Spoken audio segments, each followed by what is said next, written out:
What's up mga parikoys? Panibagong hamon na naman sa ating buhay ngayon. At tara, samahan nyo kami papunta sa bahay ng aming tropa.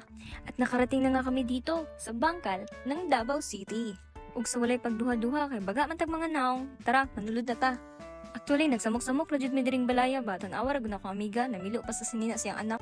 Ako ani feel at home ra kayo nagtanaw pag-abot kamay na pangarap. Unya kanabot naman ang isa ka amiga, magluto ra silang sugod kaya nga pos mo na mitanan. As you can see naman mga madi, gihugasan nila ang tiil sa manok. Og karon akong gipangutan akong bana kung giunsa niya ng tiil sa manok. Ana siya iya nagiyo ko.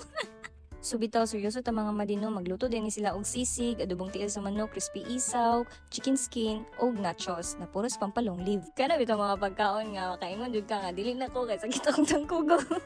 So mao na siya mga pagkauna among gina-crave atong panahon na. As you can see naman mga pre-request, gihugasan ang mga tiil og karon ilan na pabukalan. Uy, tanawa mo mga boys na ningkamot intawon ni sila og limpyo sa isaw nga wala pa nalimpyuhan gikan bangkiruhan. Oh, pak, ores ang all. Ingana ang pagluto ha, dapat ang outfit nakatsyog. Sorry, day. Unya, ibubo na dahil na to ng mga seasonings diha, pampalasa o pampalami sa atong gina-cravings.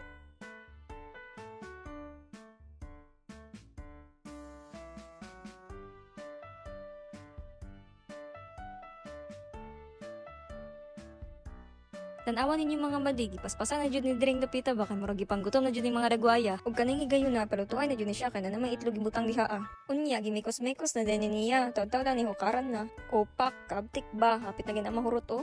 Mga unsa mi mga madiha, tanaw lang sa mo diha.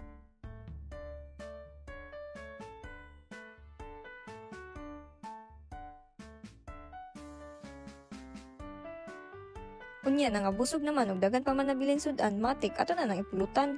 Skatiran din na sa mong isa ka kauban, ayos kayo. Bahalag simple lang, ang importante ang banding ug ang mga tao nga imong kauban.